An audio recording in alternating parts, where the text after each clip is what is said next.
kids, it's that time of the week for 2% Rhythmically Speak. A well-deserved weekend is headed your way, but before that, I've got something to say.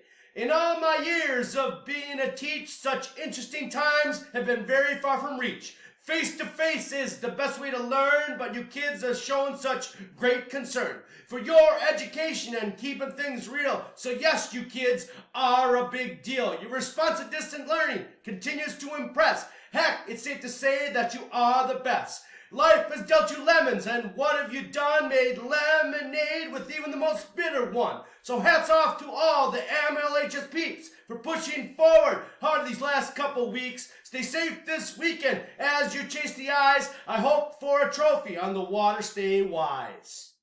Peace out. 2%.